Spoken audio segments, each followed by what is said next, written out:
Association में रहो, upline की सुनो, मतलब जो भी आपके साथ बिजनेस में काम कर रहा है, जो एक्टिव है और जो वर्किंग है, उसकी सुनते रहो, क्योंकि वो ही आपका भला चाहता है और वही आपको आगे बढ़ाना चाहता है और वो आपको हमेशा मोटिवेट करेगा। हमारे बिजनेस में भी हम हमेशा कहते हैं डुप्लीकेट करना है, डुप्लीकेट करना। और बहुत सारे लोग इस बात को सोचते हैं, डुप्लीकेट का मतलब हरकतें, आपके एक्शंस, आपकी बात करने का तरीका, वो डुप्लीकेशन होता है। बट आपने बहुत खूबसूरत बात बोली कि डुप्लीकेशन कॉपी करना नहीं होता, एसोसिएशन करनी पड़ती है, प्रॉस्पेक्टिंग करनी पड़ती है, क्लोजिंग करनी पड़ती है, लाइन अप करना पड़ता है, बहुत कुछ करना पड़ता है।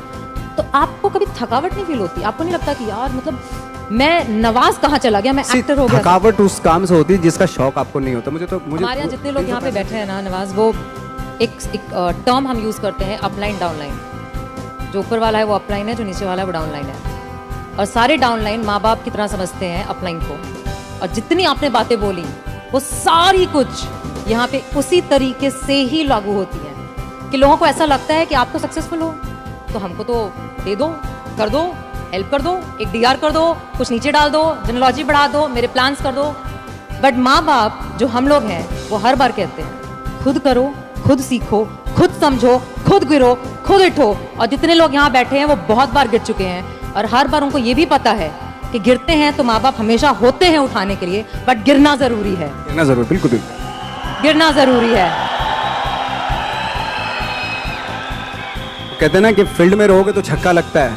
क्रिकेट के हिसाब से देखें, पवेलियन में बैठ के थोड़ा ना छक्का लगता है, फील्ड में रह के छक्का लगता है। जैसे उसमें है, जब तक तोड़ेंगे नहीं तब तक छोड़ेंगे नहीं।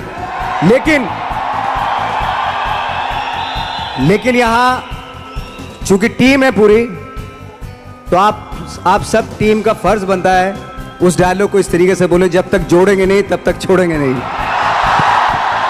तो ऐसे बहुत सारे यहाँ पे बैठे हैं जिन्हें अपने ऊपर डाउट है, जिन्हें ऐसा लगता है कि मैं कर पाऊंगा क्या, जिन्हें ऐसा लगता है कि शायद मुझ में अब उस बात की एबिलिटी नहीं है या मुझ में कुछ है नहीं, मैं कम हूँ।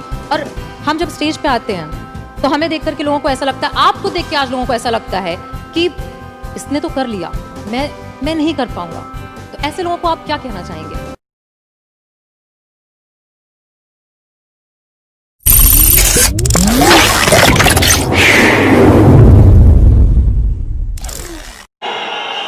ऐसे जब 20 साल पहले मैं खड़ा हुआ था ऐसे किसी ऑफिस में जाके, तो मुझसे पूछा गया था कि क्या है, किसी डायरेक्टर के असिस्टेंट ने पूछा था क्या है, मैंने कहा एक्टर हैं।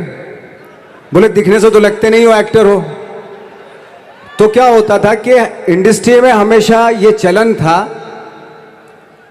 कि एक्टर हीरो जो होता है वो 6 फुट का होता है और गोरा होता है और लंबा चौड़ा बल्ले छल्ले होते हैं। मतलब हम तो बस ऐसे ही चले गए थे, ऐसा समझता था वो। और शिप्रा, मैं आपको यकीन दिलाना चाहता हूं इस चीज़ का कि मेरे खुद के रिश्तेदारों ने भी, जब मैंने उनसे इच्छा जाहिर की कि मैं एक्टर बनना चाहता हूं, तो उन्होंने भी मुझे डीमोरलाइज किया कि पहले शक्ल तो देख ले अपनी, क्योंकि 5 फुट का छोटा पतला दुबला सा आदमी, काला कलूटा, मुझे खुद को पता नहीं था कि इंडस्ट्री में मेरा क्या हाल होगा। बट एक जिद थी और हजारों लाखों, मतलब सालों साल से इंडस्ट्री में सिर्फ यही चलन था कि एक्टर तो, हीरो तो जो है ऐसा होता है। लेकिन इन सब ऑड सिचुएशंस के बावजूद भी गए। लेकिन एक चीज मेरे दिमाग में थी कि जो सब कर रहे हैं वो नहीं करना है, तो अलग क्या करूं, अलग क्या होना चाहिए। उसके लिए ट्रेनिंग की ज़रूरत थी, जो मैंने नेशनल स्कूल ऑफ ड्रामा में आके ट्रेनिंग ली।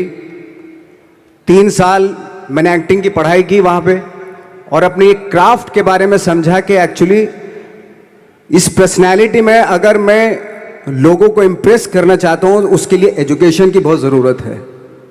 या जो भी आप काम कर रहे हो उसमें क्राफ्ट, उसका एक्सपर्ट होना बहुत ज़रूरी होता है। ऐसे ही हवा में नहीं कि जैसा पहले होता था, अरे यार तो बहुत खूबसूरत दिखता, फिल्मों में जाके काम करना शुरू कर दे, ऐसा नहीं। किसी चीज़ को बारीकी से जानना, उसके लिए ट्रेनिंग की, एक्सपर्ट्स की, एक्सपीरियंस की ज़रूरत होती है। तो मैंने ट्रेनिंग ली नेशनल स्कूल ऑफ ड्रामा से, और 2000 में मैं पहुंच गया मुंबई। पहुंचने के बाद जब हम किसी ऑफिस में जाते थे, आई थिंक उससे पहले चलन नहीं था बिल्कुल भी। हम लोग गए जैसे मैंने बताया कि ऑफिस में खड़े हो के भाई हम एक्टर हैं, काम दोगे क्या? तो बोले पहले हुलिया तो देख अपना तू। तो ये हर बार सुनने के लिए मिलता था, और वो बात भी सही थी, क्योंकि उससे पहले कभी कोई आपने देखा नहीं होगा कोई इतना बड़ा, कोई इतनी सी पर्सनैलिटी का 5 फुट 6 इंच का आदमी, पतला दुबला सा मरियल सा, कि कभी ये इस तरह के लोग एक्टर भी बन सकते हैं, हीरो भी बन सकते हैं, स्टार भी बन सकते हैं, ऐसा चलन था ही नहीं। मैं कॉन्फिडेंट था बिकॉज ऑफ माई ट्रेनिंग। मैंने ट्रेनिंग ली थी और अपनी क्राफ्ट के बारे में बहुत अच्छे से जानता था मैं, और उस चीज का सिर्फ कॉन्फिडेंस था मुझे कि आज नहीं तो कल, कल नहीं तो परसों, या 10 साल या 20 साल या 30 साल, 30 साल के बाद नंबर जरूर आएगा मेरा। मैंने कभी भी अपने को टारगेट नहीं किया, टारगेट नहीं दिया मैंने कि अगर 2 साल ट्राई करके देखता हूं, उसमें अगर हो गया तो ठीक है, वरना कोई दूसरा फील्ड अपना लूंगा, ऐसा कभी नहीं। जिस चीज का पैशन होता है, जज्बा होता है, अगर आप दिल से चाह लो ना तो पूरी दुनिया झुक जाती है उसके ऊपर। उसको पूरा करने के लिए पूरी कायनात एक हो जाती है कि इस आदमी की जिद के लिए, इस आदमी की जिद के आगे झुकना पड़ेगा, और पूरी दुनिया झुकती है आपकी जिद के आगे। लेकिन आपको जिद्दी होना पड़ता है, आपको बहुत सारे सेक्रीफाइस भी करने पड़ते हैं, क्योंकि ये आपने चाहा है। परीक्षा देनी पड़ती है आपको, जितना बड़ा इम्तिहान होगा उतनी बड़ी परीक्षा भी देनी पड़ेगी। आसान काम नहीं है। छोटे छोटे टारगेट बनाएंगे तो छोटों में ही निपटारा हो जाएगा। हमेशा अपने आप को टारगेट बढ़ा दो। तो उसके लिए हमेशा अपने आप को अनकंफर्ट जोन में डालो, कि जो इम्पॉसिबल है उसको पॉसिबल करने की शिद्दत, पैशन आपके अंदर होना चाहिए, वो हो जाता है। आज जो दुनिया में इतने सारे एक्सपेरिमेंट हुए हैं, ये सिर्फ इसी बिना पे हुए हैं, पागलपन के जरिए ही हुए हैं ये सारे एक्सपेरिमेंट। एक मैंने कहीं सुना था कि जब आप एक्सपेरिमेंट करते हैं तो फेलियर भी होते हैं, कई बार फेलियर होते हैं। कोई एक एक्सपेरिमेंट करने के लिए, कोई एक चीज करने के लिए बहुत बार हमने भी झेला है, बहुत बार फेलियर हुए हम लोग। लेकिन एटलीस्ट हमें इतने सारे फेलियर होने से इतने तरीके पता चले कि इन तरीकों से सक्सेस नहीं मिल सकती। फॉर एग्जाम्पल, एडिसन ने जब बल्ब का आविष्कार किया तो 100 बार एक्सपेरिमेंट किए अपनी जिंदगी में। 100 बार एक्सपेरिमेंट करने के बाद जब उसको पता चला कि अरे फॉर्मूला तो ये था बल्ब बनाने का, तो एटलीस्ट उसके साथ साथ उसको ये भी पता चला कि 100 जो तरीके हैं, 100 तरीकों से बल्ब नहीं बनता, ये भी पता चला उन फेलियर्स में उसको।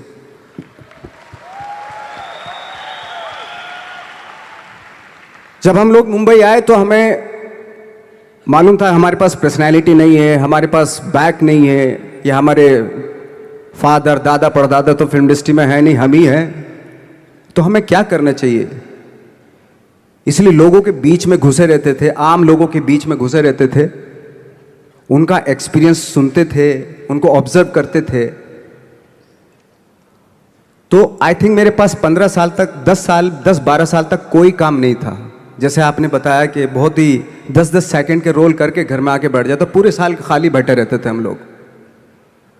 लेकिन एक चीज थी कि लोगों के बीच में रहते थे। लोगों के बीच में रहने से ये एहसास हुआ हमें कि तरह तरह के लोग हैं, लेकिन हमारी इंडस्ट्री में सिर्फ एक ही तरह की एक्टिंग होती है। हजारों करोड़ों लोग हैं इस दुनिया में, लेकिन एक्टिंग सिर्फ एक ही तरीके से होती है हमारे यहां। तो मुझे लगा यार, ये मैं तो ट्रेन भी हूं, मुझसे अपनी आर्ट भी आती है, और हजारों लोगों को मैं ऑब्जर्व भी कर रहा हूं, तो ये तो सबसे अच्छा सूत्र है। इससे तो मैं बहुत कुछ कर जाऊंगा। तो जब ये सूत्र पता चला मुझे कि अब मैं ये जो हजारों लोगों को मैंने ऑब्जर्व किया है, अब जब भी मुझे कोई रोल मिलेगा उन्हीं में से वो एक इंसान होगा। उसी में वो बाला साहब ठाकरे होंगे, उसी में मंटो होगा, उसी में गणेश गायतोंडे होगा, उसी में फैजल खान होगा, उसी में माजूमदार साहब होंगे। तो इस तरह के, ये कब हुआ? जब हमने लोगों को ऑब्जर्व करना शुरू किया, लोगों के बीच में रहे, मैं 15 साल के बाद जो मेरी लाइफ थी जिसमें खाने तक को नहीं मिलता था, अब फॉर्चुनेट अपने आप को समझने लगा था कि थैंक गॉड कि मुझे ऐसे ऐसे लोगों के बीच में मुझे रहने का मौका मिला। तो कभी भी आई थिंक मुझे लगता है कि कभी भी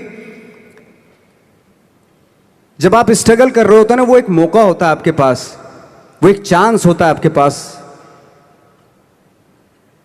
कि कैसे उसमें आप अपना ऑब्जर्वेशन, एक्सपीरियंस, जब आपको काम मिलेगा वो उसमें लगाएंगे आप। तो मेरी लाइफ बहुत ही, आज जब मैं सोचता हूं कि यार ये तो बहुत ही अच्छा हुआ, तो जो 15, 10, 12 साल मैंने बिना काम के गुजारे, जो लोगों के बीच में रहा था मैं, आज वो काम आ रहा है मेरे। जहां जरा सा कोई कैरेक्टर मिलता है तो आदमी इसलिए कनेक्ट करता है उनसे कि उनको लगता है कि यार ये तो मेरे पड़ोस का ही, आसपास का ही ये बंदा है। मैंने देखे हैं इस तरह के लोग। आई थिंक यही हमारी सबसे बड़ी जीत है as an actor.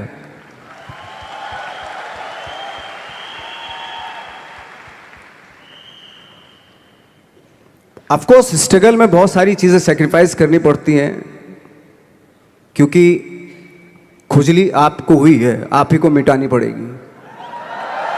You know, आप जो आप हैं वो आपने बनना चाहा था, और अगर डिसअपॉइंटमेंट आ रहे हैं तो आप तो कंप्लेन भी नहीं कर सकते, क्योंकि आप ही ने चाहा था ये बनना।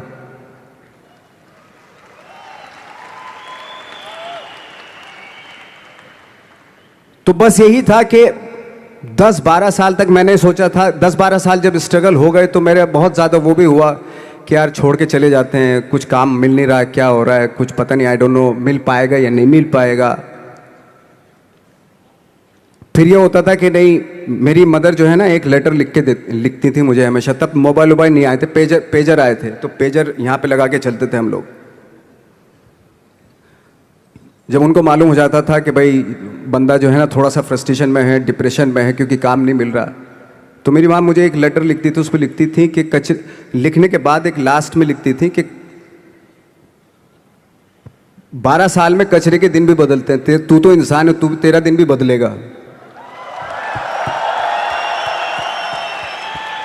तो उन सब चीज़ों को देख के कोई एक शेर, कोई एक कोटेशन, कोई इस तरह की जो मोटिवेट करती है, जो लाइंस आपको, उनका रहना, उन पे बिलीव करना बहुत ज़रूरी होता है, क्योंकि वही चीज़ आपको मोटिवेट करती हैं आगे बढ़ाने के लिए। और जब ख़राब वक्त होता है आपको, वो लाइंस, वो पोएम्स, वो सारी चीज़ें आपको संबल देती हैं, मजबूती देती हैं, ताकत देती हैं। और मैं जिस गांव से आया था, डिस्ट्रिक्ट मुजफ्फरनगर के एक छोटा सा गांव था बुढ़ाना। जब हमने शुरुआत की थी वहाँ पे, जब मैं था वहाँ पे लाइट भी नहीं थी। 1 घंटे के लिए रात में कभी आ गई, या 1 महीने के बाद हल्का सा मुंह दिखा के चली गई। इस तरह की लाइट इस तरह होती थी। वही लैंप में पढ़ना स्टार्ट किया, लैंप। तो छोटे से गांव से आने के बावजूद फिर दिल्ली मतलब छोटा सा, उससे बड़ा शहर भी हमें ऐसा लगता था पता नहीं क्या है, मतलब डर लगता था। मैं जब मुंबई में आया था तो मैं 15 दिन तो घर से बाहर ही नहीं निकला था, क्योंकि इतनी स्पीड देख रहा था मैं कि इतनी स्पीड में तो हम चल ही नहीं पाएंगे, इस शहर के साथ शायद हम कनेक्ट नहीं कर पाएंगे बिल्कुल भी। तो इस तरह के डर थे। लेकिन ऐसी जगह पे आ गए थे कि अब जाना भी मुश्किल था। तो मतलब वापस नहीं जा सकते थे। वापस इसलिए नहीं जा सकते थे कि बहुत सारे डर थे। वापस अगर चले गए तो थिएटर के जो मेरे दोस्त थे वो बोलते, क्यों भाई वापस आ गए तुम भी, जैसे बहुत सारे लोग वापस आ रहे तो तुम भी वापस आ गए, चलो लग जाओ ठीक है। गांव में इसलिए नहीं जाता था अपने कि जो पहले ही बोलते थे वो लोग कि शक्ल तो देख ले, फिर हार के उनके सामने चला गया तो क्या बोलेंगे वो तो वही बोलेंगे कि हमने तो पहले मना किया था कि मत जाओ, क्या सूरज शक्ल थोड़ा ही थी तुम्हारी स्टार बनने की, एक्टर बनने की। तो ये बहुत सारे डर थे जिसकी वजह से मैं अपने ना तो गांव जाता था, ना जहाँ से ट्रेनिंग ली थी दिल्ली से, ना वहाँ जाता था। मैंने जो भी है मरना जीना मुंबई में ही होगा। रही बात सक्सेस की, सक्सेस अगर 30 साल बाद भी मिलेगी उसके लिए भी मतलब तैयार रहना चाहिए। सक्सेस की कोई डेट नहीं होती, कोई तारीख नहीं होती, कोई टारगेट नहीं होता कि इतने ही दिनों में मिल जाएगी। इंसान का काम होता है, आई थिंक मुझे लगता है कि मेरे हिसाब से मुझे लगता है कि लाइफ ना हमेशा अपने आप को लाइफ में पुश करते रहो, और पैशन के साथ जिस भी आप काम में हो, जो भी आप काम कर रहे हैं, उसमें पैशन के साथ लगे रहना बहुत ज़रूरी होता है। क्योंकि पैशन से क्या होता है, जिस भी आप फील्ड में होते हैं उसकी डिटेलिंग्स मिलनी शुरू होती है। जैसे जब आप समंदर में देखते हैं, समंदर की जब गोता मारते हैं, नीचे जाते हैं, तो आपको एक धीरे धीरे बहुत कुछ दिखाई देना शुरू। ऐसी आपका भी फील्ड है, कोई भी हर फील्ड ऐसा ही होता है, उसमें असीम संभावनाएं होती हैं, इतनी पॉसिबिलिटीज होती हैं कि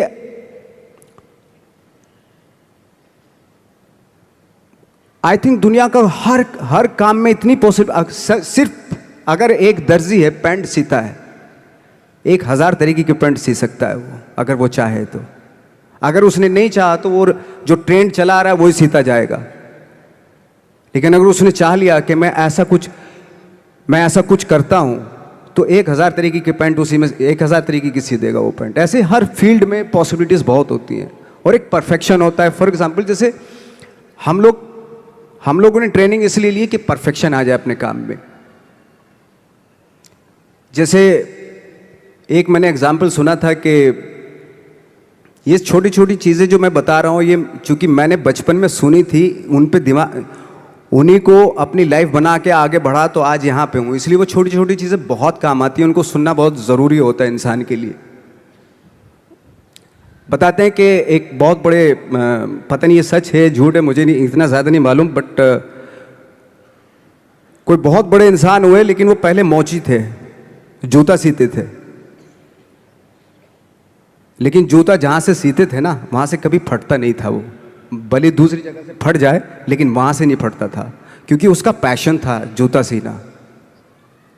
काम भले ही वो है वो, लेकिन उस काम में भी उनका पैशन है। तो इसी वजह से वो इतने पॉपुलर होते चले गए कि यार जूता फट गया लेकिन सिलवाना वहीं जाके है, क्योंकि वहाँ अगर उन्होंने सी दिया वहाँ पे, जिंदगी भर वहाँ से जूता नहीं फटेगा।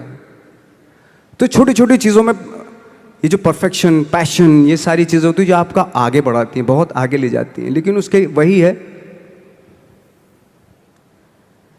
कुछ चीज़ों का होना वाकई बहुत ज़रूरी होता है। फिर एक्सपीरियंस आपकी नॉलेज। जैसे मेरा मानना है कि आई एम सॉरी टू से, बट मेरा खुद का मानना है कि मैं लक पे बिलीव नहीं करता हूँ। मेरे सामने आज तक मेरे सामने लकीली कोई चीज़ नहीं हुई कि मैं लकीली यहाँ तक पहुँच गया। आज जो आप प्रोमो देख रहे थे, जो क्लिपिंग्स देख रहे थे मेरी, मैं लकीली नहीं पहुँचा हूँ यहाँ पे। मैंने उसके लिए मेहनत की है, मैंने उसके लिए नॉलेज इकट्ठी की है, मैंने उसके लिए ट्रेनिंग ली है। अगर लक पे डिपेंड करता ना मैं, तो अपने एक रूम में रहता, देखते हैं यार लक जब होगा तो हो जाएगा, ऐसा थोड़ा ना होता है। बाला साहब ठाकरे का जब मैंने रोल किया तो वो लकीली नहीं हो गया। उसके लिए 1 महीना में पहले हारमोनियम पे बैठा मैं कि बाला साहब कहाँ से बोलते हैं, उनका सुर क्या है, उनका टेक्सचर क्या है, उनकी वॉइस का, उनकी वॉक कैसे है, वो चलते कैसे हैं, उनका वेट किस चीज़ पे ज़्यादा डिपेंड करता है। हर आदमी का जो वेट होता है, किसी का थाइस पे होता है, किसी का फुट पे होता है, किसी का बट पे होता है वेट, किसी का कमर पे होता है। हर आदमी का एक वेट शिफ्ट करने का एक अलग तरीका होता है। तो हम लोग इतनी डिटेल में जाते थे कि बाड़ा साहब किन चीज़ों पे वेट कर रख के चलते हैं, ऐसे चलते हैं, कोई या तो ऐसे चलते हैं या ऐसे चलते हैं, ये इस तरह की बहुत सारी डिटेल होती हैं। जब आप जाते हैं तो बहुत सारी चीज़ें पता चलते हैं। मेरे सामने इतने चैलेंज थे जब मैं बाड़ा साहब का रोल कर रहा था, तो वो मिमिक्री भी नहीं होनी चाहिए, कॉपी भी ना हो। जैसे अमूमन अक्सर होता है जब हमारे यहाँ बायोग्राफी की जाती है तो हम कॉपी कर देते हैं उसकी। कॉपी करना मतलब अगर हम किसी की कॉपी कर रहे हैं या मिमिक्री कर रहे हैं तो वो वीकनेस समझी जाती है कि आप वीक एक्टर हो। और ये बात मुझे बहुत पहले समझ में आ गई थी जब मैं ट्रेनिंग ले रहा था। मैं ट्रेनिंग के फ़ायदे बता रहा हूँ आपको जब मैं ट्रेनिंग ले रहा था ये हमें तभी समझ में आ गया था। और प्रिपरेशन के वक्त बाला साहब की प्रिपरेशन के टाइम पे कि मैंने कि इसकी मिमिक्री नहीं होनी, बाला साहब की मिमिक्री नहीं होनी चाहिए, ना कॉपी होनी चाहिए, और लगना भी चाहिए कि बाला साहब ठाकरे हैं।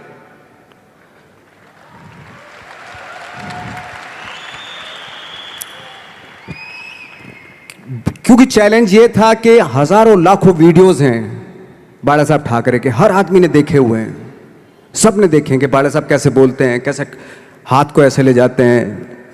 एक बार ये हुआ था कि मैं जब इसकी शूटिंग कर रहा था, ठाकरे मूवी की शूटिंग कर रहा था मैं, तो उद्धव साहब ठाकरे जो है वहाँ पे आ गए थे, वैनिटी में बैठे थे मेरे सामने, तो मेरा हाथ ऐसे था, इट्स लाइक दैट। तो बोले आपने हाथ ये ऐसे क्यों रखा हुआ है? मैंने उनका हमेशा ऐसे ही रहता था हाथ, तो और यही वो क्या होता था, वो सिगार पीते थे, और सिगार ऐसे पिया जाता है कुछ ऐसे, और इसलिए उनका हाथ हमेशा नॉर्मली भी रहता था तो ऐसे रहता था, और यहीं से जब स्पीच देते थे यहीं से ये जाता था, जो उनका सिग्नेचर वो जेस्चर था।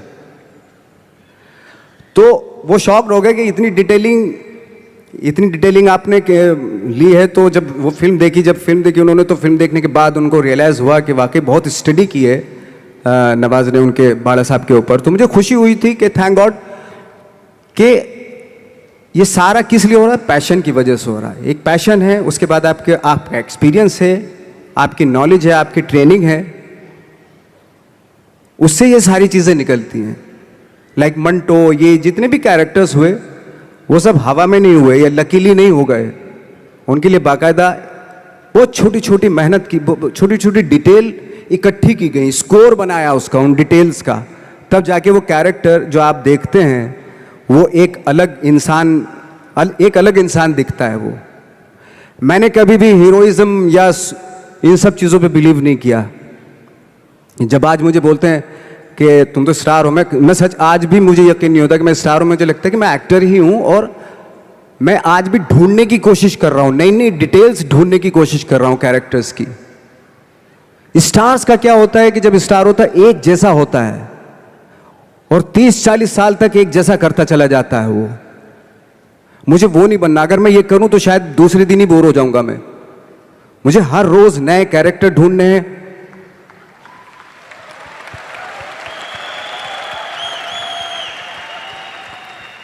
लोगों के बीच में रहना है, क्योंकि लोगों ये बीच में रहने से बहुत सारी चीजें मिलती हैं। मैंने एक रोल किया था लंच बॉक्स में,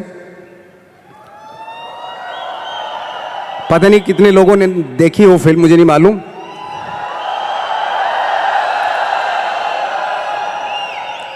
उसका कोइंसिडेंट ऐसा हुआ कि मेरा जो दोस्त था, जो मेरे रूम पार्टनर स्ट्रगल के टाइम पे मेरे साथ रहता था, तो मैंने उसी की डिटेल मार दी उसमें फिल्म में। जब पिक्चर रिलीज हुई तो उसने देखी, उसको लगा अरे ये तो मैं हूं। अब वो भी एक्टर था। उसके बाद जब वो फिल्म इंडस्ट्री में किसी के पास काम मांगने जाता था तो लोग उसको बोलते थे यार ये ऐसा मत करिए, नवाज ने कर दिया, कुछ दूसरा कर। तो बोलता हम तो ओरिजिनल में ही ऐसे हैं, उन्होंने हमारा कॉपी किया है। कहने का मतलब ये है कि लोगों के क्या होता है, स्टार्स हमेशा शीशों के घरों में रहना शुरू कर देते हैं।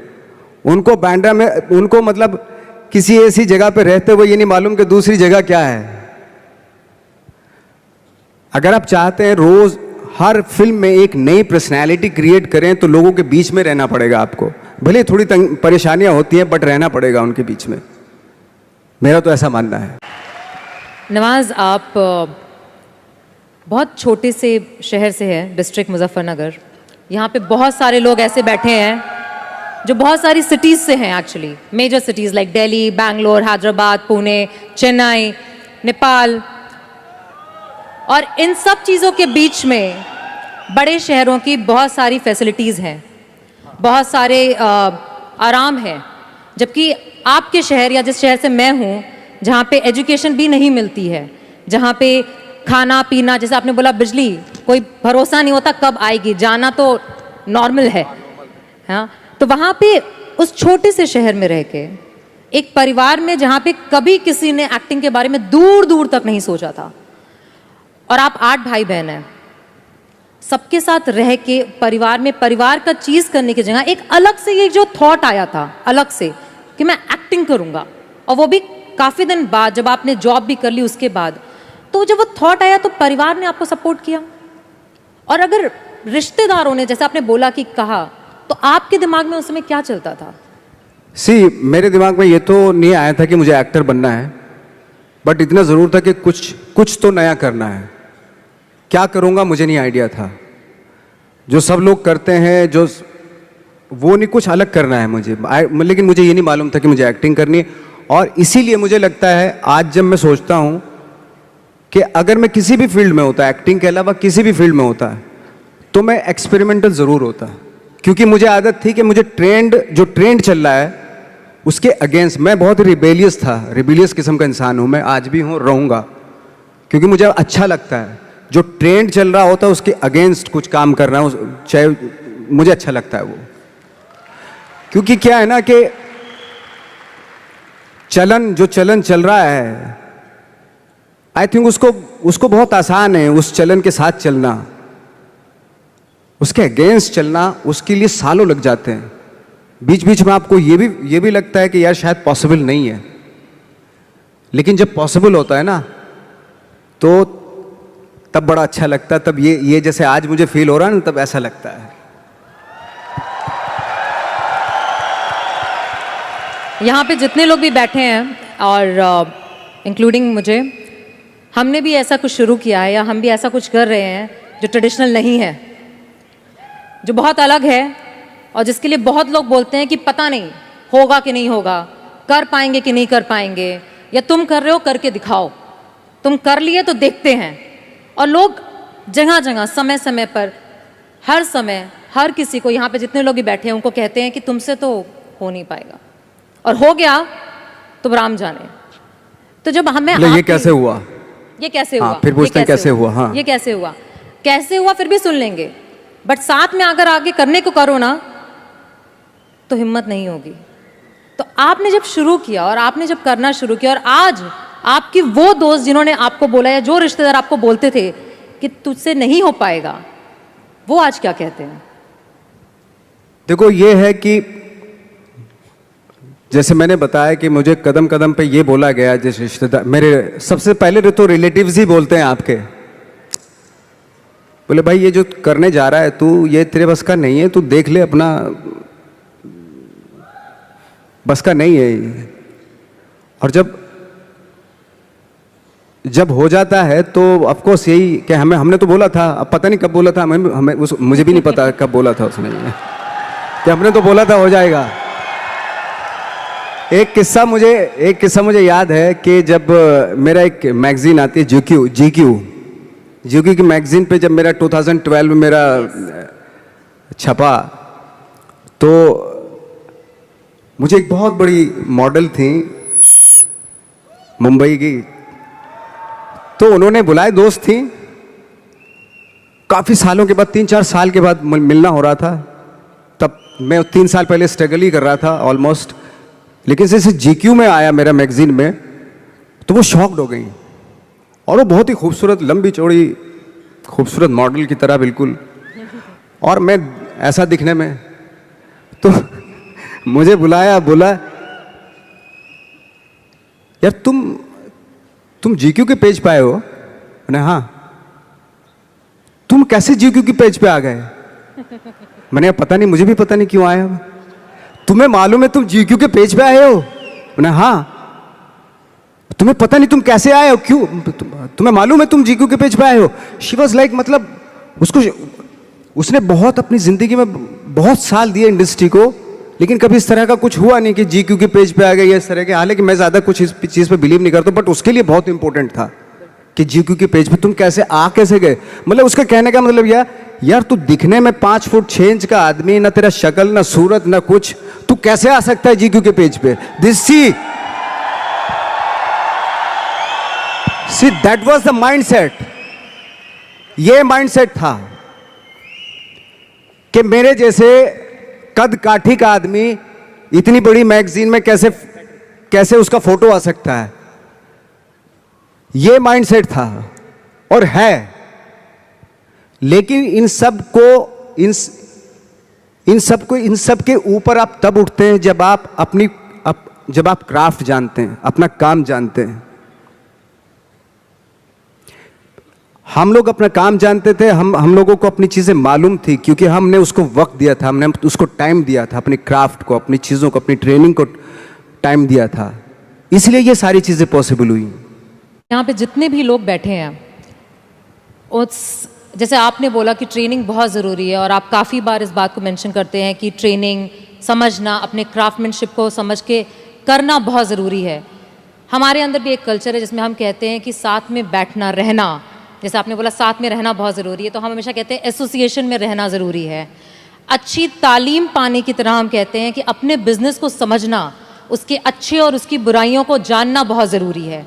और शायद आज ये मैजिक ट्रेनिंग में आपको इसलिए बुलाया है बिकॉज इनको भी यही ट्रेनिंग दी जा रही है कि विश्वास करो अपने सपने पे, लगे रहो, दिक्कतें आएंगी, बट समझो और समझ के जब करोगे तो एंड में सक्सेस ज़रूर मिलेगी। इस पूरी जर्नी में आपके, जब आपको कभी भी ऐसा फील नहीं हुआ कि बहुत हो गया, सफलता नहीं मिल रही है, लोग आगे पीछे, शायद कोई आगे बढ़ रहा था, जैसे आपने बताया कि आप पहले ऐसे माहौल में रहते थे जहाँ पे लोगों को एक्टिंग के लिए मिल जाते थे और आपको नहीं मिल रहा था, तो कभी छोड़ने का दिल नहीं किया आपको कि छोड़ देता हूँ, कुछ और कर लेता हूँ? और लोगों ने बोला होगा ज़रूर, छोड़ दो, कुछ और कर लो, क्योंकि यहाँ पे बैठे हुए बहुत सारे लोगों को ये बोला जाता है कि बहुत आसान है छोड़ना, छोड़ दो, नौकरी तो है, करते रहो, बिजनेस क्यों करना है? इसके लिए आप क्या कहना चाहेंगे? आई थिंक सबसे आसान काम है, जैसे आपने बताया, नौकरी करना तो सबसे आसान काम है, लेकिन खुद से क्रिएट करना कोई चीज, वो वाकई बहुत डिफिकल्ट है।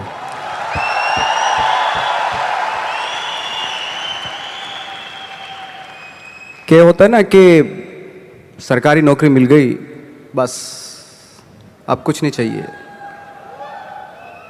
पूरी जिंदगी गुजार देते हैं, क्योंकि मिलता रहेगा, वो सो हटाएंगे तो नहीं, आपको मिलता रहेगा, सरकारी पैसा आता रहेगा आपके पास। लेकिन खुद से जब करते हैं ना, तो उसको करते हुए बहुत दिक्कतें आए, डेफिनेटली बहुत दिक्कतें आएंगी, क्योंकि खुद का कुछ क्रिएट कर रहे हैं आप, और क्रिएशन में हमेशा प्रॉब्लम आती है, वो आसानी से नहीं हो जाता, कोई भी क्रिएट चीज आसानी से नहीं हो जाती। तो आपके आसपास मुझे लगता है कि मोटिवेट करने वाले लोग होने चाहिए, आपके दोस्त ऐसे होने चाहिए जो आपको मोटिवेट करें, आपकी बातें सुने, ऐसे लोगों के बीच में रहिए जो आपको हर वक्त आपकी बातें सुने, आप चाह क्या रहे हो, क्या सोचते हो आप, उसकी रेस्पेक्ट करें। और सारे जो ग्रुप जो होता है, वो उसकी थॉट को रेस्पेक्ट करके उसको एग्जीक्यूट करें, वो बहुत जरूरी होता है। तो आई थिंक जैसे हमारे यहाँ भी होता है कि बहुत सारे टैलेंटेड एक्टर होते थे, जब हम दिल्ली से मुंबई की तरफ आते हैं तो बहुत सारे जत्था का जत्था 15-20 एक्टर्स आते थे, तो बीच बीच में गायब होने लगते थे वो, पता नहीं कहाँ, कोई कहीं चला गया, कोई कहीं चला गया, किसी ने छोड़ दिया, किसी ने दुकान कर ली, है ना, किसी ने कुछ कर लिया, ऐसे चले जाते थे। मैंने कहा वो एक्टर कहाँ गया, वो तो चला गया, क्यों? एक काम नहीं मिल रहा था यार। अच्छा वो तो यही है मुंबई, वो क्या कर रहा है? बोले कुछ नहीं कर रहा है, ऐसे ही। तो पता ही ऐसा क्यों होता था? कुछ एक्टर थे जिनका सर्किल बहुत करेक्ट होता था, और कुछ एक्टर थे जिनका सर्किल जो है ना बहुत ही गंदा सर्किल था, डिप्रेस करने वाला, है ना, ऑलरेडी फ्रस्ट्रेटेड थे वो लोग, इस तरह का सर्किल था। तो हमेशा ना मुझे लगता है कि अवेयर रहना चाहिए कि मैं किन लोगों के बीच में रहता हूं, वो बहुत जरूरी है। क्योंकि क्या होता है कि अगर आप डिप्रेस फ्रस्ट्रेटेड लोगों के बीच में रहोगे ना, तो आप भले एनर्जेटिक हो, टैलेंटेड हो, लेकिन 6-7 साल रहने के बाद आप भी वैसे ही हो जाएंगे, क्योंकि वो एनर्जी आपकी सक कर रहे हैं, आपको दे नहीं रहे, कुछ भी एनर्जी आपकी ले रहे हैं वो।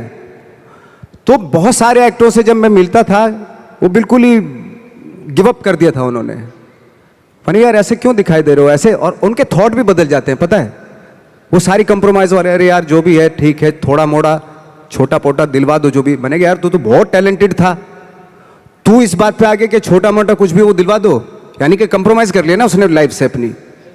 तो आई थिंक वो बहुत ज़रूरी होता है कि आप किन लोगों के बीच में रहते हो, क्योंकि एनर्जी जो होती है ना वो एक्सचेंज होती है, एनर्जी टकराती है एक दूसरे से। 2 पॉजिटिव लोगों को यहाँ पे खड़ा कर दो, आपको पता चल जाएगी, वो एनर्जी मालूम हो जाएगी। या 10 लोगों में 3 नेगेटिव एनर्जी खड़ा कर दो यहाँ पे, तो वो 3 जो नेगेटिव एनर्जी वाले होते हैं ना, वो 7 लोगों की एनर्जी ऐसे खींच लेते हैं। ये है, फैक्ट है ये बात। एनर्जी तो सर्वाइव करती है ना, ट्रेवल करती है एनर्जी। तो हमेशा मुझे लगता है कि ऐसे लोगों के बीच में रहो जो पॉजिटिव हो, जिनके थॉट बहुत अच्छे हों, जो नया कुछ करने की सोच में हमेशा रहते हो, जो कुछ क्रिएट करने की धुन में रहते हो। तो इस तरह के लोगों के बीच में रह के अगर रहते हैं आप, तो 3-4 साल भी आप 3-4 साल बाद भी आप भी वैसे ही हो जाते हैं। हमारे यहाँ भी एक कहावत है और एक आपस में कि एसोसिएशन में रहो, अपलाइन की सुनो। मतलब जो भी आपके साथ बिजनेस में काम कर रहा है, जो एक्टिव है और जो वर्किंग है, उसकी सुनते रहो, क्योंकि वो ही आपका भला चाहता है और वही आपको आगे बढ़ाना चाहता है और वो आपको हमेशा मोटिवेट करेगा। एक और सवाल पूछूं और सवाल। आपने बहुत लंबा सफर चुना है, जहां से आप शुरू हुए और अभी तक में काफी साल लगे। अब जब सफलता आपके पास आ रही है और आपके पास बहुत आ रही है, तो कभी ऐसा दिमाग में नहीं आता कि रिटायर हो जाऊं, कब तक करूंगा, करते रहना है? क्योंकि यहाँ पे बैठे हुए बहुत सारे लोगों के दिमाग में यह आता है कि मेहनत करना शुरू किया, एक थॉट होता है कि एक सक्सेस मिल जाए। जैसे आपको भी लगता होगा शुरू में कि एक पिक्चर मिल जाए, एक शॉट हो जाए, 10 हो जाए या 50 हो जाए, उसके बाद मैं रिटायर हो जाऊंगा, मैंने कमा लिया। बट हर इंडस्ट्री में हम लोग एक रखते हैं कि यहाँ पे रिटायर होना है। आपके हिसाब से इंडस्ट्री छोड़ के, बट आपके हिसाब से आपको क्या लगता है नवाज कि आप कब रिटायर होना चाहेंगे? देखिए, रिटायर की तो बात की बात है, खैर रिटायर एक्टर तो रिटायर नहीं होता है ना, जो स्टार होते हैं वो रिटायर हो जाते हैं। वो तब तक होता है उनका जब तक ये होता है, उनका करियर तब तक होता है। लेकिन इसमें और इसमें फर्क होता है, बिल्कुल, है ना। तो जैसे मैं एक बात कहने वाला था, एक बात कह रहा था कि सिद्धि और प्रसिद्धि में फर्क है। प्रसिद्ध तो सक्सेसफुल तो कोई भी हो जाएगा। एक इंसान कपड़े उतार के बाजार में घूमने लगे, प्रसिद्ध हो जाएगा 1 मिनट में। ठीक है, आजकल तो इंटरनेट का जमाना है, थोड़ा मोबाइल से खींच लिया, डाल दिया, हो गया। अरे नंगा घूम रहा था बंदा बाजार में, कौन है, अच्छा ये नाम है, अच्छा हा है, हो गया प्रसिद्ध। तो हमारे एक टीचर थे, वो हमेशा बताते थे प्रसिद्धि और सिद्धि में कितना फर्क है। पहले प्रसिद्धि लिखते थे और नीचे सिद्धि लिखते थे। प्रसिद्धि का प्र हटा दो, सिद्धि होता है। तो सिद्धि जो होती है प्रसिद्धि के भी ऊपर होती है। सिद्धि प्राप्त करना बहुत जरूरी होता है, सिद्धि प्राप्त करना बहुत मुश्किल है, प्रसिद्ध होना बहुत आसान है। हम यहाँ पे फ्रेंकली स्पीकिंग, मैं मुंबई में प्रसिद्ध होने के लिए नहीं आया था, मुझे इस फील्ड में सिद्धि प्राप्त करनी थी, इसलिए आया था मैं।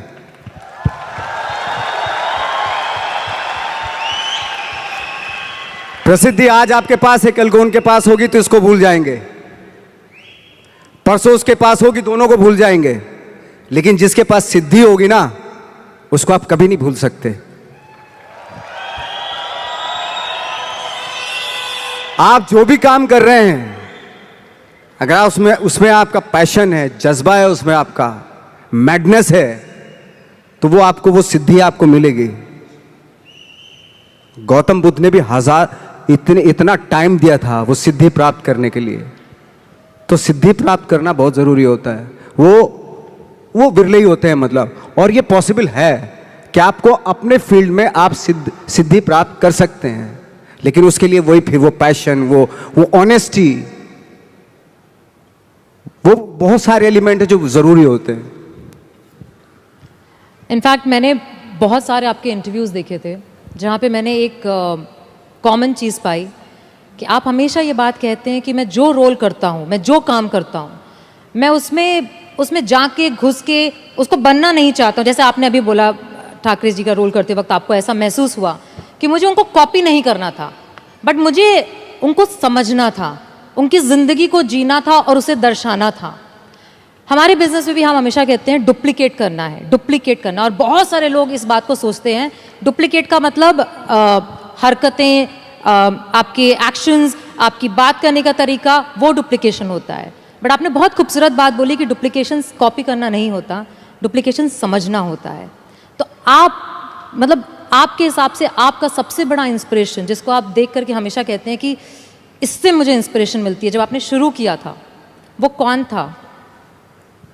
मैं सच बताऊं, मैंने बहुत सारे इंटरव्यूज में ये भी बोला है कि इंस्पायर होने के लिए ज़रूरी नहीं कि बहुत बड़े बड़े लोगों को देखें आप। इंस्पायर तो आप अपने गांव में जो एक गणित का टीचर होता है ना, उससे भी इंस्पायर हो सकते हैं आप। मैं बहुत से ऐसे आम लोगों से इंस्पायर हुआ हूं जिनका परफेक्शन था, भले ही वो कोई भी काम कर रहे हों, लेकिन उसमें उसका परफेक्शन होता था, वो ऑटोमेटिकली होता था। उसके पीछे आई डोंट नो उसकी क्या क्या थॉट था। फॉर एग्जाम्पल, मेरे यहाँ पे एक मैकेनिक था, मैं सच बता रहा हूँ, उसको इतनी नॉलेज थी उसमें अपने काम में कि वो दूर से गाड़ी चलती हुई गाड़ी को ना बता देता था कि उसमें ये प्रॉब्लम है। बॉनेट खोलता था, सबसे पहले हाथ उसी इंस्ट्रूमेंट पे जाता, उसी अपरेटस पे जाता था उसका, जहां प्रॉब्लम होती थी। ऐसे हाथ किया और ठीक हो गई गाड़ी। तो ये मैंने सोचा यार ये तेरे अंदर ये क्या खास बात है, ऐसे तू कैसे सोच लेता है? कि उसने बताया, नवाज भाई मैं रात में सोता हूं ना तो भी पुर्जों के बारे में सोचता हूं मैं, यू नो। तो जरूरी नहीं है कि आप इंस्पायर जो है वो बहुत बड़े बड़े लोगों से ही हों। छोटे छोटे, अगर आप गौर से देखेंगे ना, आपके आसपास ही बहुत सारे लोग ऐसे रहते हैं जो अपने काम में परफेक्ट होते हैं, परफेक्शन होता है उनके अपने काम में। जरूरत है आपको अपना दिमाग खोलने की। सब कुछ यहीं पड़ा हुआ है, आप ही को क्रिएट करना है। मटेरियल्स यहीं है, कंपोनेंट्स यहीं पे पड़े हुए हैं। कहीं जाके दूसरे शहर से, दूसरी कंट्री से नहीं लेके आना है, यहीं पड़े हुए आपके आसपास ही बिखरे हुए हैं। ये आपकी अवेयरनेस पे डिपेंड करता है कि जो आपके पास पड़ी हुई वो चीज़ें हैं, उनसे आप क्या क्रिएट करते हो, या आपको डिस्कवर करना है। एक्चुअली मुझे ऐसा लगता है। टीम है ड्रीम, चेंज, इंस्पायर, और हम सब लोग बैठ के बात कर रहे थे और हमको ये लग रहा था कि अगर ये थीम सूट करता है ना, तो वो बहुत कुछ आप पे सूट करता है। बिकॉज आपने एक सपना देखा, आपने बदलाव लाने और दिखाने की चाहत रखी, और आज आप इस स्टेज पे नहीं, दुनिया के बहुत बड़े स्टेजों पे खड़े होके हर एक एक्टर को इंस्पायर कर रहे हैं। और आज यहाँ पे जितने लोग हैं वो इसलिए हैं क्योंकि वो भी आपसे वो इंस्पिरेशन देख करके, समझ करके, इस बात से जब वापस जाएंगे तो सिर्फ ये जानना चाहते हैं कि नवाजुद्दीन सिद्दीकी, जिन्होंने सारे चैलेंजेस देखे और सफलता इतनी पाई है, जो बहुत, जैसे कहते हैं ना, आप कह रहे थे कि मैं 5 फुट 6 इंच गोरा नहीं, बट बहुत सारे गोरे और बहुत सारे 6 फुट लोगों ने कभी सोचा भी नहीं होगा जो इन्होंने पाया है। एंड तो ऐसे बहुत सारे यहाँ पे बैठे हैं जिन्हें अपने ऊपर डाउट है, जिन्हें ऐसा लगता है कि मैं कर पाऊंगा क्या, जिन्हें ऐसा लगता है कि शायद मुझ में अब उस बात की एबिलिटी नहीं है, या मुझ में कुछ है नहीं, मैं कम हूँ। और हम जब स्टेज पे आते हैं तो हमें देख करके लोगों को ऐसा लगता है, आपको देख के आज लोगों को ऐसा लगता है कि इसने तो कर लिया, मैं नहीं कर पाऊंगा। तो ऐसे लोगों को आप क्या कहना चाहेंगे? उसने वो कर लिया जो उसको करना था, है ना। आपको वो करना है जो आपको करना है। अगर आप ये सोचेंगे कि उसने जो उसको करना था उसने कर लिया, अब मैं क्या करूं, तो फिर तो आप कुछ नहीं कर पाएंगे, क्योंकि आप तो फॉलो उसी को कर रहे हो। बिल्कुल। आपको खुद की अपनी आवाज़ सुननी पड़ेगी एक्चुअली। मैं क्या करना चाहता हूं, इस मामले में बहुत ही इंडिविजुअल होना पड़ेगा, बहुत ही प्राइवेट होना पड़ेगा आपको कि मैं क्या करना चाहता हूं, मेरे क्या थॉट हैं, मेरे क्या ड्रीम्स हैं। पहले तो सपने देखने पड़ेंगे आपको, और सपने में भी कंजूसी नहीं करनी चाहिए।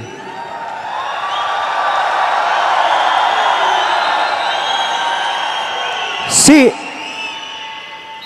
सपने कभी कभी आप सपने देखते हैं, ऐसा लगता है कि यार ये तो पॉसिबल नहीं है, लेकिन पता है जो सपने देखते हैं वो पॉसिबल हैं, वो एग्जीक्यूट हो सकते हैं। पहले सपने तो देखना शुरू कीजिए। तो कहते ना, गांधी जी का था कि गांधी जी का था ना, एक कोटेशन था कि वो सपने वो होते हैं जो आपको सोने नहीं देते, दिन में भी हैं, वो उस तरह का था ना कि एपीजे अब्दुल कलाम ने कहा था कि dreams are not those which you see when you sleep, but dreams are those which does not allow you to sleep. Exactly. तो मैंने खुद ने देखा है कि एज एन एक्टर, मैं तो अपने एज एन एक्टर ही बात करूंगा, मैं जब रात में सो रहा हूं और मुझे ड्रीम आया कि मैं एक रोल ऐसा कर रहा हूं, कुछ अजीब सी बॉडी लैंग्वेज है, अजीब सी उसका डायलॉग डिलीवरी है, और अजीब सही मतलब, और सुबह उठा के थोड़ा थोड़ा याद रह गया मुझे कुछ ऐसा। लेकिन बार बार कई बार जब वो सपने देखे मैंने, तो अजीब सा ही कुछ था, और जो मेरे बूते के बाहर की चीज थी, वो ऐसा सपना था, वो ऐसा कुछ मैं परफॉर्मेंस वाइज देख रहा था। कुछ जैसे कभी कभी आप कुछ फिल्में देखते हैं, कुछ इंस्पायर हो जाते हैं कि कुछ परफॉर्मेंसेस से इंस्पायर हुए, और मैं उस परफॉर्मेंस के काबिल भी, मतलब उसके आसपास भी नहीं था मैं। तो मैंने सोचा यार ये इम्पॉसिबल, ये तो मैं कर ही नहीं सकता। और जब मैं उठ के करना शुरू किया, मैंने जो मैंने सपना देखा था वो एग्जीक्यूट करने की कोशिश की, तो बहुत ही भोंडापन सा हो रहा था उसमें, बहुत ही अजीब सा लग रहा था। मैं खुद ही घबरा गया अपने आप से, मैं क्या कर रहा हूं। बट बार बार उसी चीज को, जो मैंने सपना देखा था, उसी को बार बार एग्जीक्यूट करने की कोशिश करता रहा। बाद में after long time I realized कि मैं उसके जैसा करने लगा हूं, मतलब जो मैंने सपना देखा था। बिल्कुल। कभी कभी आपने देखा होगा, ये भी एक सपना ही था यार, मैं उड़ जाता हूं चलो आज, है ना, सपना, ये फैंटेसी थी। कभी सोचा होगा कि किसी ने, कोई सोच भी नहीं सकता था, वो भी एक सपना ही था ना। आज लोग चले जाते हैं ना, एक दूसरी कंट्री से उड़ के चले जाते हैं, ये भी सपना ही था, किसी का सपना ही था। ये सारे सपने थे एक्चुअली, जो आज एग्जीक्यूट हो रहे हैं, कुछ सालों के बाद एग्जीक्यूट हो, हजारों सालों के बाद एग्जीक्यूट होते होते चले गए। तो सपना देखना जरूरी है, और एब्सर्ड सा सपना देखना और भी जरूरी होता है। सपना कैसा भी देखना जरूरी होता है। क्यों? क्योंकि उसमें पॉसिबिलिटी होती है। जितना एब्सर्ड सा, अजीब सा सपना देखेंगे, आई थिंक उस पे जब आप फोकस करेंगे ना, तो आई थिंक वो बहुत खूबसूरत चीज होती है। वो साधारण सपना देख लिया तो ठीक है, सो के वो तो कोई भी देख लेता है साधारण सपना। मैं कहता हूं असाधारण सपना देखना चाहिए, क्योंकि सपना, असाधारण सपना वो तभी आएगा जब आप असाधारण सोच के होंगे।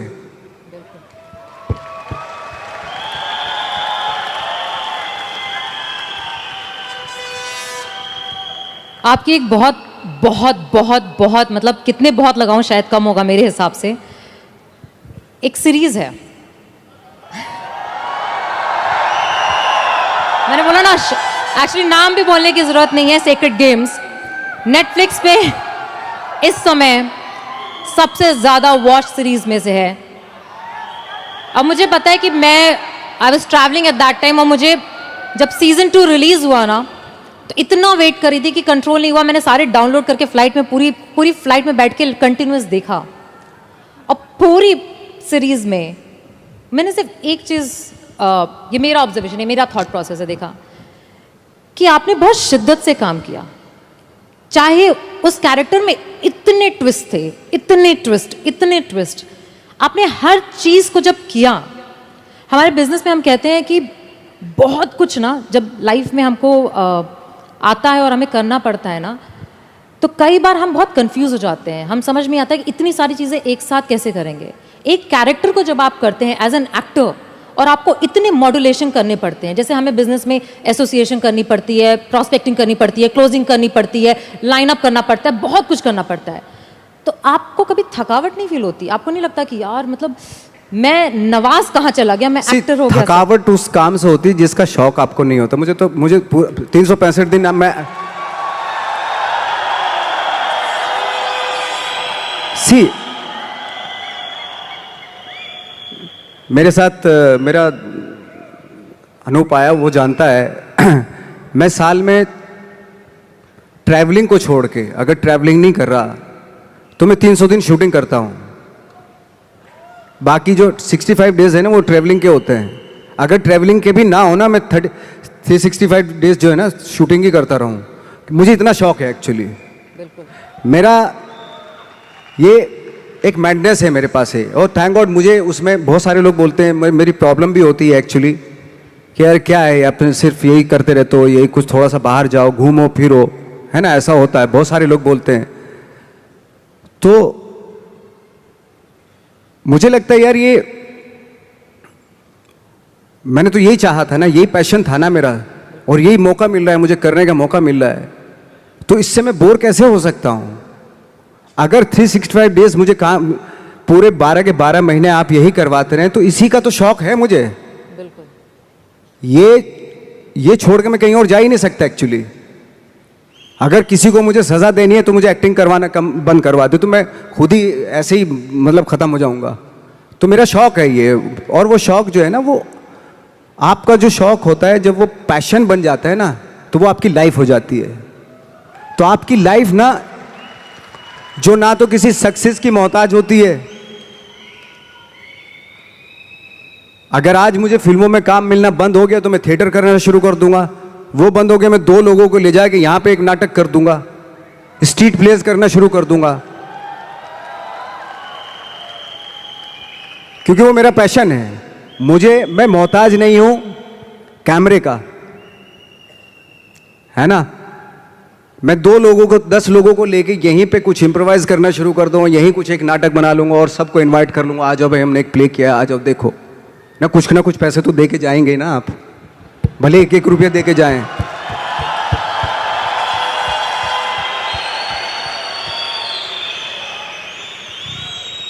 तो हम लोग जो है बहुत सारी चीज़ों के मोहताज नहीं है। अगर छोड़ भी देंगे ना तब भी हम अपना, कहते हैं ना कि वो एक होता है कि एक किसी को आप रेगिस्तान में भी छोड़ दो, वो बिजनेस, एक कौम होती है जो बिजनेस करती है, बिजनेसमैन, ओके, अगर उनको रेगिस्तान में भी छोड़ दो कि वहां पे भी बिजनेस कर लेंगे वो। बिल्कुल, मुझे लगता क्योंकि उनकी रग रग में होता है वो, उनके ब्लड में होता है वो। जो भी आप काम करें वो काम आपके वाकई ब्लड में होना बहुत जरूरी है, उसके लिए मैडनेस होना बहुत जरूरी है। आई थिंक यहां बैठे 10,000 लोगों के दिल में भी कुछ मैडनेस है।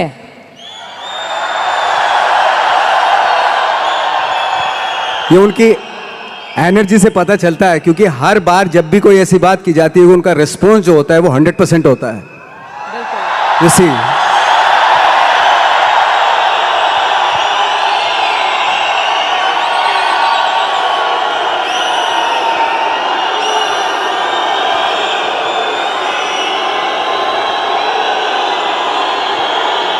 It's really wonderful energy, I'm telling you.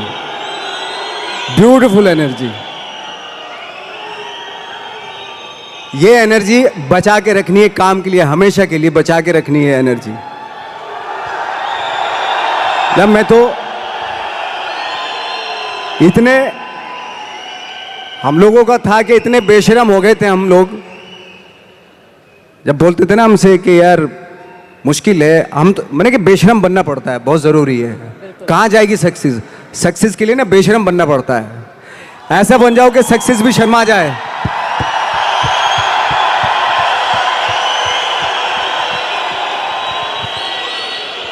वो जब हम चैलेंज करते थे, कितने साल में, 10 साल में, 20 साल में, 30 साल में, 40 साल में, कितने साल में मिलेगी सक्सेस?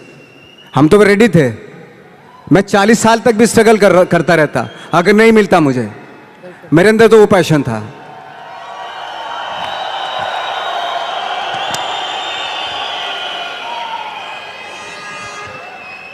अगर मैं दिल से बोलूं तो नवाज, यहाँ पे बैठे जितने भी लोग हैं, और जैसे मैंने आपको बताया, हर इंसान के पीछे एक कहानी है कि वो कैसे यहाँ पे आकर के बैठा है। और पैसे, परिवार, हर तरीके की, लोगों के कहने की, बोलने की, हर तरह के चैलेंज जो सोच सकते हैं, मैं गुजरी हूँ, ये गुजर रहे हैं। और आज जब आप यहाँ पे हो तो आप इनसे वो एक क्या बात बोलना चाहोगे जिसको वो यहाँ से जब जाएं तो बोले नवाजुद्दीन सिद्दीकी ने कहा था और उन्होंने कहा था, इसलिए मैं करके दिखाऊंगा। मेरा एक एक्सपीरियंस हुआ था, एक छोटा सा एक्सपीरियंस, छोटी छोटी इंसिडेंट्स है ना, कभी कभी आपको लाइफ का पता चल जाता है। तो मेरा एक छोटा सा एक्सपीरियंस हुआ था। एक बार हम लोग जब 2000 में मुंबई आए थे तो बहुत सारे मेरे दोस्त यार भी आए थे, कुछ शादीशुदा थे, हमारे जैसे लोग अकेले ऐसे, कुछ हम लोग ऐसे ही आ गए थे, ट्रेनिंग सब लेके आए थे। तो मेरा एक दोस्त था, उसकी बेटी थी कोई 4-5 साल की। तो ये वो किस्सा बता रहा था कि नवाज, पता है परसों मैं अपनी बेटी को लेके जा रहा था, उसने कहा पापा पापा मुझे आइसक्रीम चाहिए, है ना, और मेरे पास पैसे नहीं थे। जो कहानी सुना रहे थे उन्होंने बोला, मेरे सीनियर ही थे वो थिएटर के, उन्होंने बोला मेरे पास पैसे ही नहीं थे। और मैंने सोचा यार मैं अपनी बेटी को, मतलब वो स्ट्रगल कर रहे थे फिल्मों के लिए, टीवी सीरियल्स उनको मिलते थे लेकिन वो कर नहीं रहे थे कि नहीं फिल्मों में ही करूंगा, फिल्मों में डायरेक्ट फिल्में स्टार्ट करूंगा। तो ऐसा था उनका, इस वजह से उनको काम नहीं मिल रहा था। तो उनकी बेटी ने जब बोला पापा पापा मुझे आइसक्रीम चाहिए, तो जब उन्होंने बोला कि बेटा मेरे पास पैसे ही नहीं है, तो नवाज उस दिन मैंने सोचा कि भाड़ में जाए टीवी सिनेमा या वो, मैं टीवी करूंगा लेकिन अपनी बेटी को जब भी बोलेगी आइसक्रीम खिलाऊंगा, हैं। बट द थिंग इज, सी, मैंने बोला दादा, मेरे सीनियर थे, बोले दादा अगर मेरी बेटी होती, वो भी 4-5 साल की है, मैं उसको आइसक्रीम ना लेके देता। और मैं जो ये, अगर मैंने सोच रखा था कि मैं टीवी नहीं करूंगा तो मैं टीवी ना करता, और अगर मेरी बेटी उस वक्त पे मुझसे आइसक्रीम आती तो मैं उसको आइसक्रीम ना खिलाता, थोड़ा बहला लेता मैं उसको, तो आइसक्रीम भूल जाती वो। और ये, लेकिन मैं करता वही जो मेरा पैशन था। सी, बहुत बड़ी बात है। दुनिया में कोई भी माँ बाप ऐसा नहीं जो अपने बच्चों से प्यार ना करता हो, बिल्कुल। लेकिन आपका जो पैशन है, आप अपने पैशन से जब आप उसको अचीव करते हो ना, जब आपकी बेटी बड़ी होती है, तब वो जो फक्र महसूस करती, गर्व महसूस करती है ना, उसकी बात कुछ हो रहा है। अभी वो 5 साल की, मैंने बोला अभी वो 5 साल की, मेरी बेटी अगर होती मैं उसको बहला देता। यू नो, चार्ली चैपलिन का किस्सा आपने सुना होगा कि बहुत सारे भाई बहन थे वो, तो भूख लगती थी उनको, है ना, खाने वाने को कुछ होता नहीं था। तो उनकी जो मदर क्या करती थी, जब भूख लगती तो बच्चे माँ के पास आते थे, मामा भूख लगी है ये वो, तो उनकी मदर क्या करती थी, उनकी मम्मा क्या करती थी, जो विंडो थी उनमें सबको एंगेज कर लेती थी।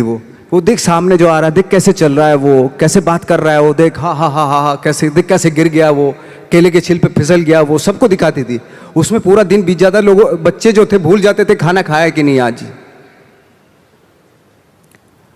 तो मुझे लगता है कि शायद वहीं से जन्म लिया था चार्ली चैपलिन ने।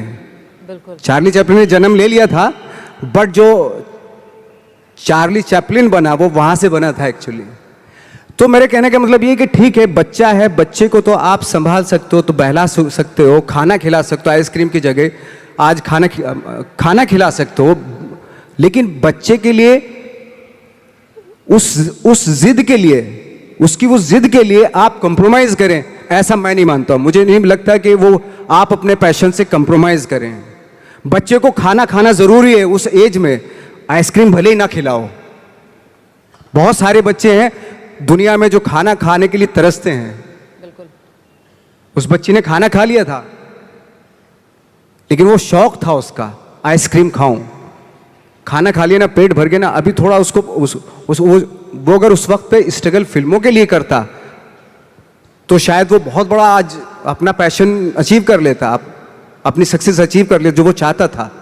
लेकिन उसने वो बच्ची की जिद पे कि मुझे आइसक्रीम चाहिए, उस पर कंप्रोमाइज़ कर लिया उसने कि नहीं मैं अब टीवी सीरियल भाड़ में जाए कोई भी काम मैं करके आऊँगा, लेकिन मैं अपनी बच्ची को इसका आइसक्रीम खिलाऊंगा। बच्चे की जिद, बच्चों के छोटे छोटे शौक होते हैं, अगर उनको आप पूरा करने पे आ गए ना तो फिर वो तो चलते चलते बोले पापा ये मुझे खिलौना दिलवा दो, अभी ये दिलवाओ, अभी ये दिलवाओ। उसकी आदत पड़ गई अगर ऐसी तो वो फिर तो आपको आप भूल जाओ, फिर वो पूरी दुनिया के खिलौने उसको चाहिए होते हैं। लेकिन एक टाइम पे आपको बोलना पड़ता है बच्चे को भी, अभी चुप हो जा, अभी बहुत हो गए खिलौने।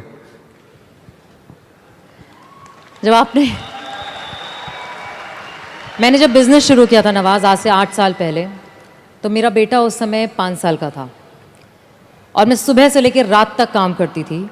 और कई बार ऐसा होता था कि जब रात में घर पहुंचती थी तो वो सो रहा होता था और सुबह उठ के सिर्फ उसको स्कूल छोड़ती थी, सिर्फ आधा घंटा। और बहुत सारे लोगों ने बोला था, बहुत सारे लोगों ने, तू कैसी माँ है, तू ऐसे कैसे कर सकती है, तू इतना पैसे के पीछे इतना पागल है कि मतलब। और ना ही मुझे, यहाँ पे बैठे बहुत सारी लड़कियों को, बहुत सारे लोगों को परिवार वाले ऐसा बोलते हैं, एहसास दिलाते हैं कि तुम्हारी जिम्मेदारी ज़्यादा बड़ी है तुम्हारे सपनों से। बट आज 13 साल का मेरा बेटा है, आज उसको जो चाहिए ना उसको बोलना नहीं पड़ता, उसको ऑटोमेटिकली मिल जाता है, क्योंकि वो 8 साल में ना सिर्फ मैंने सपनों को फॉलो किया।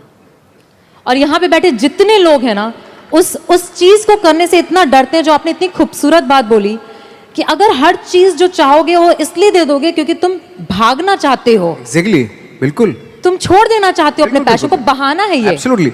यही जैसे आप बता रही हैं कि मेरी एक फ्रेंड हैं, उनका जब बच्चा जिद करता था मामा मुझे बैट चाहिए, क्रिकेट का बैट चाहिए, तो वो माँ पता क्या बोलती थी कि जाके पूछ क्या कितने का है।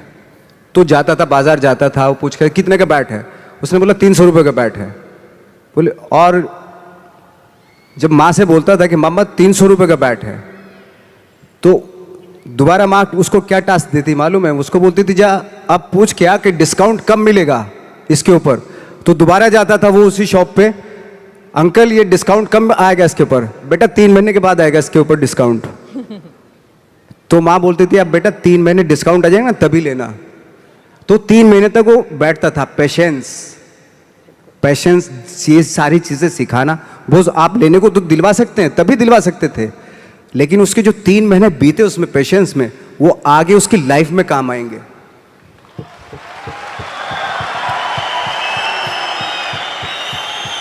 वो कहते हैं ना कि सक्सेस जब मिल जाती है और बहुत पैसा आ जाता है आपके पास, तो अपने बच्चों के शौक पूरे करने लगते हैं आप। जब वो बड़े होते हैं ना बच्चे, उनको करने की क्या ज़रूरत है, हमारे तो शौक पूरे हो गए, हमारे बाप तो रख के गया, सब कुछ है, पूरा एम्पायर रख के गया हमारे लिए, हमें करने की क्या ज़रूरत है। तो उस तरह के हो जाते हैं वो बच्चे। जब तक उनको एहसास कराना बहुत ज़रूरी है कि इसलिए आपने देखा होगा बहुत सारे हमारे यहाँ स्टार हैं, तो उनके जो बच्चे हैं उनको बना बनाए सारी चीज़ें मिल जाती है। कभी कभार ऐसा भी होता है, एक आध एग्जाम्पल बता रहा हूँ मैं जनरली नहीं बता रहा हूँ। आजकल तो खैर माँ बाप जो है बहुत समझदार हो गए हैं, वो अपने बच्चों को, चाहे वो स्टार हो चाहे आप हो हम हो, कि अपने बच्चों को कैसे पालना है, तो वो बहुत समझ से पालते हैं आज की डेट में। जैसे बहुत बड़े स्टार थे हॉलीवुड के, तो उनका बेटा बहुत बिगड़ा हुआ था, शायद बहुत सारे लोग नाम भी जानते होंगे, बहुत बिगड़ेल बच्चा था। तो कई बार उसने कुछ गाड़ियाँ भी बड़ी रैश चलाता था ऐसे ऐसे, और एक बार जेल में चला गया वो। तो जब वापस आया तो बोले पापा आपने मुझे मतलब मेरी बेल नहीं करवाई। तो पापा ने बोला कि यार ऐसा है, और उसने जो सारी प्रॉपर्टी है अपनी ट्रस्ट के नाम कर दी, जो स्टार था उसने। तो उसने बोला कि ना तो आपने मेरी बेल करवाई और सारी प्रॉपर्टी जो है आपने ट्रस्ट के नाम कर दी, मैं आपका बच्चा नहीं हूं क्या। तो उसने बोला कि अगर तेरे को मैंने नाम दिया है, अगर तू काबिल होगा ना इसी नाम से सब कुछ कर लेगा। अगर मैं सोच के तुझे पैसा दूंगा क्योंकि तू काबिल नहीं है, मैं जितना भी पैसा तुझे दूंगा ना वो भी बर्बाद कर देगा तू, अगर काबिल होगा तो अब खुद ही क्रिएट कर लेगा सारी चीजें।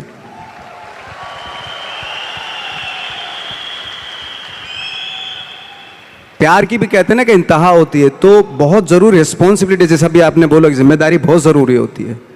प्यार में अगर बच्चा बह गया, या प्यार में जब बह जाते हैं तो बह जाते हैं, फिर बह ही जाते हैं, यू नो ऐसा होता है। हमारे यहाँ जितने लोग यहाँ पे बैठे हैं ना नवाज, वो एक टर्म हम यूज़ करते हैं, अपलाइन डाउनलाइन। जो ऊपर वाला है वो अपलाइन है, जो नीचे वाला है वो डाउनलाइन है। और सारे डाउनलाइन माँ बाप की तरह समझते हैं अपलाइन को। और जितनी आपने बातें बोली वो सारी कुछ यहाँ पे उसी तरीके से ही लागू होती हैं कि लोगों को ऐसा लगता है कि आप तो सक्सेसफुल हो तो हमको तो दे दो, कर दो, हेल्प कर दो, एक डीआर कर दो, कुछ नीचे डाल दो, जेनोलॉजी बढ़ा दो, मेरे प्लान्स कर दो। बट माँ बाप जो हम लोग हैं वो हर बार कहते हैं खुद करो, खुद सीखो, खुद समझो, खुद गिरो, खुद उठो। और जितने लोग यहाँ बैठे हैं वो बहुत बार गिर चुके हैं और हर बार उनको ये भी पता है कि गिरते हैं तो माँ बाप हमेशा होते हैं उठाने के लिए, बट गिरना ज़रूरी है। गिरना ज़रूरी, बिल्कुल बिल्कुल गिरना ज़रूरी है। वो कहते हैं ना कि फील्ड में रहोगे तो छक्का लगता है। क्रिकेट के हिसाब से देखें, पवेलियन में बैठ के थोड़ा ना छक्का लगता है, फील्ड में रह के छक्का लगता है।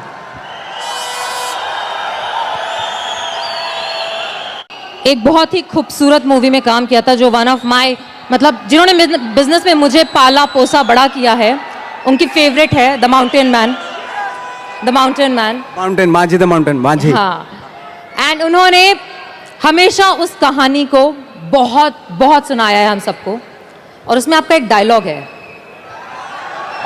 हाँ, उसमें डायलॉग मैं बता देता हूँ आपको, लेकिन यहाँ पे कुछ और लागू होता है। जैसे उसमें है, जब तक तोड़ेंगे नहीं तब तक छोड़ेंगे नहीं।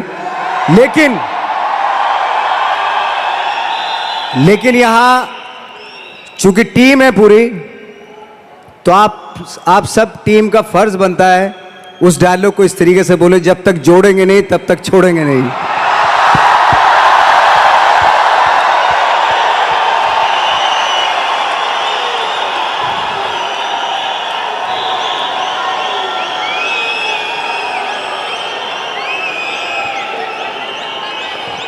तोड़ने से पहाड़ टूटता है, फिल्म में ये था, लेकिन आपके जुड़ने से पहाड़ बनता है, ये सच है।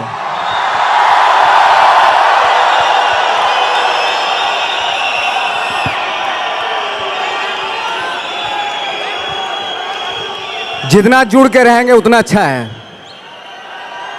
जुड़ने से ही चीजें। आपके बहुत सारी लाइनें ऐसी हैं जो हमारे बिजनेस में और हमको बहुत मोटिवेट करती हैं। और आपने बहुत खूबसूरती से एक बोला, और एक और है, भगवान भरोसे मत बैठिए। हाँ, एक बहुत अच्छा डायलॉग है वाकई। थैंक यू सो मच, आपने याद दिलाया।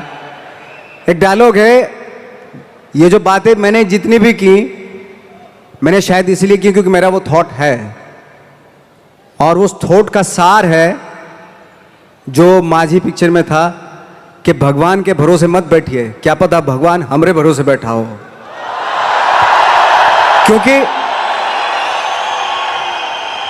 क्योंकि भगवान भी वेट करता है, भगवान वेट करता है, ये खड़ा होके कुछ करेगा तो मैं इसका साथ दूंगा। घर में लेटे लेटे रूम में भगवान भी साथ नहीं देता उसका। जब आप पक्का इरादा करते हैं और घर से निकलते हैं, सोचते हैं वाकई कुछ करना है, तभी भगवान साथ देता है। जो घर में घुसे रहते हैं उनका भगवान कभी साथ नहीं देता। गैंग्स ऑफ वासेपुर को एक डायलॉग की फरमाइश आई है, तो मैं आपके सामने कर देता हूं।